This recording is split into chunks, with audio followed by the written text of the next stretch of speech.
11 अक्टूबर 2024 की दरमियानी रात को दिल्ली के राजघाट इलाके में एक लड़की अर्धनग्न हालत में सड़क पर बदहवास चली जा रही थी। उसके निजी अंगों से खून बह रहा था। वो उसी अवस्था में यानी बिना कपड़ों के ही लगभग 6 किलोमीटर का सफर पैदल ही तय करती है। ज्यादा तकलीफ होने की वजह से वो ठीक से चल भी नहीं पा रही थी। लेकिन सबसे अजीब बात यह है कि उस रास्ते से आते जाते राहगीर भी उस लड़की को ऐसी हालत में देख रहे थे। साथ ही कई बसें, कई गाड़ियां, ऑटो और बाइक सवार लोग भी उस जगह से गुजर रहे थे। लेकिन किसी ने भी ना तो उस लड़की की हालत के बारे में उससे पूछने की कोशिश की और ना ही पुलिस को इसकी जानकारी दी। वो लड़की पैदल ही गिरती पड़ती उसी अवस्था में चलती जा रही थी, पर कोई भी उसकी मदद के लिए आगे नहीं आ रहा था। लेकिन तभी वहां से गुजर रहे एक आर्मी ऑफिसर की नजर उस लड़की पर पड़ती है। उस आर्मी ऑफिसर ने कॉल करके पुलिस को बताया कि सड़क किनारे एक महिला गंभीर रूप से घायल अवस्था में पड़ी है, जिसने लाल रंग का कुर्ता पहना हुआ है। उसके शरीर के निजी अंगों से बहुत ज्यादा खून बह रहा है। घटना की जानकारी मिलते ही पुलिस की एक टीम मौके पर पहुंचती है। वहां लाल कुर्ते में एक महिला मौजूद थी, जिसकी हालत को देखकर लग रहा था कि उसके साथ दरिंदगी और मारपीट की गई है। उस समय वो लड़की ये बताने की स्थिति में नहीं थी कि आखिर उसके साथ उस रात क्या हुआ था, लेकिन फिर भी उसके कुछ टूटे फूटे शब्दों से पुलिस ने अंदाजा लगा लिया था कि उसकी इस हालत के लिए कई लोग जिम्मेदार हैं। इसके बाद पुलिस ने लड़की को तुरंत हॉस्पिटल में भर्ती कराया। साथ ही पीड़िता को इंसाफ दिलाने के लिए पुलिस ने सनलाइट कॉलोनी पुलिस स्टेशन में सामूहिक दुष्कर्म का मामला दर्ज करके आगे की जांच शुरू कर दी। अपराधियों का पता लगाने के लिए पुलिस की कई टीमें बनाई गई। इसके बाद पुलिस उस लड़की से एक बार फिर पूछताछ करने की कोशिश करती है, लेकिन अब भी उस लड़की की मानसिक स्थिति ऐसी नहीं थी कि वो किसी को कुछ बता सके, क्योंकि वो लड़की पुलिस वालों को देखकर घबरा जाती थी और जोर जोर से रोने लगती थी। इसके बाद उस लड़की से पूछताछ का जिम्मा एक महिला पुलिस को सौंप दिया गया। महिला पुलिसकर्मी उस लड़की के पास सादे कपड़ों में एक समाज सेवी बनकर जाती है। वो कई दिनों तक हॉस्पिटल में उसके पास जाती रही, उसका हाल चाल लेती रही। वो महिला सिपाही उसका बहुत अच्छे से ख्याल रख रही थी, जिसकी वजह से वो लड़की उसे अपनी हमदर्द समझने लगी थी। और फिर एक दिन महिला सिपाही के पूछने पर लड़की ने जो बताया, उसे सुनकर महिला पुलिस भी कांप गई। लड़की ने रोते हुए बताया कि वो उड़ीसा की रहने वाली है। वो भुवनेश्वर में एक यूनिवर्सिटी से सामाजिक कार्य में मास्टर यानी एमए कर चुकी है। साथ ही उसने नर्सिंग का कोर्स भी किया है। इसी बीच दिल्ली में रहने वाली उसकी एक दोस्त ने लड़की को फोन किया।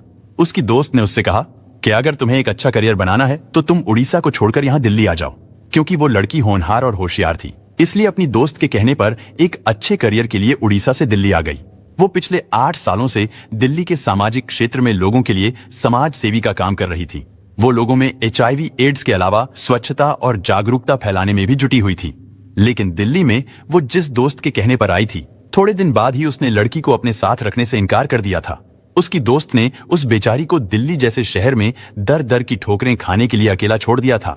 इसके बाद वो लड़की कभी बस स्टॉप पर रहती, कभी रेलवे स्टेशन पर, तो कभी फुट ओवरब्रिज जैसे सार्वजनिक स्थानों पर रहने लगी। लेकिन 11 अक्टूबर की रात को जब उसे कहीं भी रात गुजारने का ठिकाना नहीं मिला, तो वो राजघाट इलाके में किसी आसरे की तलाश में सुनसान रोड से गुजर रही थी। उसने बताया कि उसे कुछ धुंधला सा याद है। उसके साथ दरिंदगी करने वाले 3 लोग थे, जिनमें एक ऑटो ड्राइवर भी शामिल था। पीड़ित लड़की से मिली जानकारी के आधार पर पुलिस ने उस इलाके में जांच करनी शुरू कर दी। पुलिस ने सबसे पहले उस इलाके के ऑटो रिक्शा को चेक करना शुरू किया। लगभग 150 से ज्यादा ऐसे ऑटो रिक्शा को चेक किया गया जो लड़की की बताई जानकारी से मेल खाते थे। साथ ही पुलिस ने सराय काले खां से करीब 10 किलोमीटर के दायरे में रिंग रोड पर लगे सभी सीसीटीवी कैमरों को भी खंगालना शुरू किया, जिसमें पुलिस ने करीब 700 से भी ज्यादा सीसीटीवी कैमरों की फुटेज खंगाली, ताकि आरोपियों तक पहुंचने के लिए कोई सुराग मिल सके। पुलिस ने उन फुटेज में देखे गए हर ऑटो चालक के घर जाकर उनके पड़ोसियों से भी पूछताछ की और उन सभी के बारे में जानकारी जुटाई। इसी तरह समय बीतता जा रहा था। इधर पुलिस भी पूरी मेहनत से जांच कर रही थी। आखिरकार इस घटना से करीब 21 दिन बाद पुलिस के हाथ एक सीसीटीवी फुटेज लगता है, जिसमें एक ऑटो ड्राइवर उस लड़की को रिंग रोड के किनारे पर फेंककर फरार होता हुआ दिखाई दे रहा था। लेकिन जब उस ऑटो के बारे में पता लगाने की कोशिश की गई, तो पुलिस ने न सिर्फ उस ऑटो बल्कि उसके ड्राइवर की भी पहचान कर ली थी। उस ऑटो ड्राइवर का नाम था प्रभु महतो।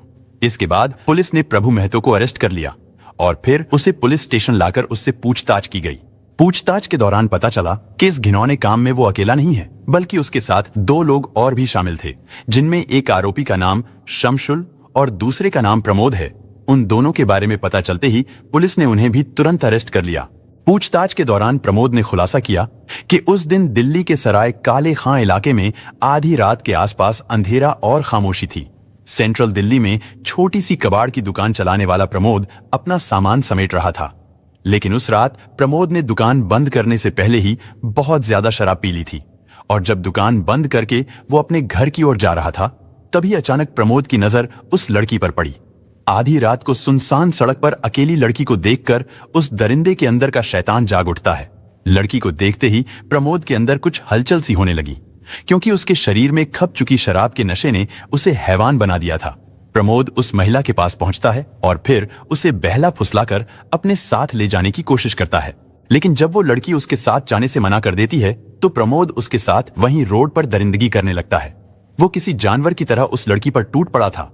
उसने 11 अक्टूबर की रात को उस लड़की के लिए एक बुरे सपने में बदल दिया था। वो हैवान अभी दरिंदगी कर ही रहा था कि तभी वहां एक और व्यक्ति शमशुल भी पहुंच जाता है। शमशुल उस इलाके में जाना पहचाना भिखारी था। वो दोनों टांगों से विकलांग है, लेकिन दिमाग से वो शैतान और राक्षस था। प्रमोद को उस लड़की के साथ गंदा काम करते देख शमशुल भी हैवान बन गया था। वो भी प्रमोद के साथ इस गंदे और घिनौने काम में शामिल हो गया और अब उन दोनों ने महिला की कमजोरी का फायदा उठाया। वो दोनों उसे खींचकर झाड़ियों में ले जाते हैं। वहां पर उन दोनों ने बारी बारी से उसके साथ रेप किया। वो लड़की चीख रही थी, चिल्ला रही थी, लेकिन वहां उसकी चीखों पुकार सुनने वाला कोई नहीं था। उस लड़की के प्राइवेट पार्ट से खून बहने लगा था, लेकिन उन दोनों ने उस लड़की की परेशानी की कोई परवाह नहीं की। वो लोग उसकी इज्जत को तार तार करते रहे। धीरे धीरे रात ढलती जा रही थी। इसी बीच प्रभु महतो नाम का एक ऑटो ड्राइवर भी अपने ऑटो रिक्शा से उस इलाके से गुजर रहा था। उसे लड़की के चीखने की आवाज सुनाई दी तो उसने ऑटो को वहीं पर रोक दिया, लेकिन तभी अचानक उसने देखा कि रोड के पास वाली झाड़ियों में दो लोग एक लड़की के साथ गंदा काम कर रहे हैं। प्रभु महतो भी लड़की की मदद करने के बजाय बड़ी ही बेशर्मी से वहां जाकर प्रमोद और शमशुल के साथ इस दरिंदगी में शामिल हो गया। वो भी उस महिला के जिस्म से खेलने लगा। उन तीनों ने उसके साथ फिर से गैंग किया, लेकिन प्रभु महतो यहां पर भी नहीं रुका। उसने लड़की को जबरदस्ती अपने ऑटो में बैठा लिया। वो बेचारी तो पहले से ही सदमे में थी। उसकी हालत इतनी खराब हो चुकी थी कि अब उसमें विरोध करने की बात तो दूर, चीखने की भी ताकत नहीं बची थी। महतो ने उसकी हालत का फायदा उठाया और अंधेरे की आड़ में वो अपने ऑटो को दूसरे सुनसान इलाके में लेकर गया। वहां पर उसने फिर से लड़की के साथ गलत काम किया और जब उसे लगा अब कुछ ही देर में सुबह होने वाली है, तो प्रभु महतो फिर से उसे अपने ऑटो में डालकर सराय काले खां की तरफ ले गया। इसके बाद उसने एक सुनसान जगह देखकर लड़की को सड़क किनारे ऐसे फेंक दिया जैसे वो कोई फेंकने वाली चीज हो। इसके बाद प्रभु महतो वहां से फरार हो गया और जब लड़की रात में सड़क पर भटक रही थी, तभी भारतीय वायुसेना के एक अधिकारी ने उसे देखा और पुलिस कंट्रोल रूम को सूचना दे दी, जिसके बाद पुलिस लड़की को इलाज के लिए एम्स हॉस्पिटल ले गई, जहां पर उस लड़की का अभी भी इलाज चल रहा है। इधर पुलिस ने 21 दिनों तक चली जांच के बाद तीनों आरोपियों को अरेस्ट कर लिया था। साथ ही इस मामले से जुड़े अहम सबूत भी जुटाए गए, जो उन तीनों आरोपियों को कड़ी से कड़ी सजा दिलाने के लिए कोर्ट में पेश किए जाएंगे। साथ ही वारदात में इस्तेमाल किए गए ऑटो रिक्शा को भी जब्त कर लिया गया था। फिलहाल इस घटना के बारे में बात करें तो अरेस्ट किए गए आरोपियों में कोटला मुबारकपुर निवासी प्रभु महतो, नरेला का रहने वाला प्रमोद उर्फ बाबू और गांधीनगर के रहने वाले शमशुल को जेल भेज दिया गया है। वैसे तो सजा देने का काम अदालत का है, लेकिन अगर उन तीनों पर अपराध साबित हो जाता है तो आपके हिसाब से उन दरिंदों को क्या सजा मिलनी चाहिए? दोस्तों, इस घटना को सुनाने का उद्देश्य किसी का दिल दुखाना नहीं है, किसी को परेशान करना नहीं, बल्कि आपको जागरूक करना है, आपको सचेत करना है। दोस्तों, इस पूरी घटना के बारे में आपकी क्या राय है? कमेंट बॉक्स में जरूर बताएं और अगर हमारी मेहनत पसंद आई हो तो इस वीडियो को लाइक करते हुए शेयर भी करें। अगर आपने अब तक चैनल को सब्सक्राइब नहीं किया है तो हमारे चैनल को सब्सक्राइब कर लीजिए। धन्यवाद।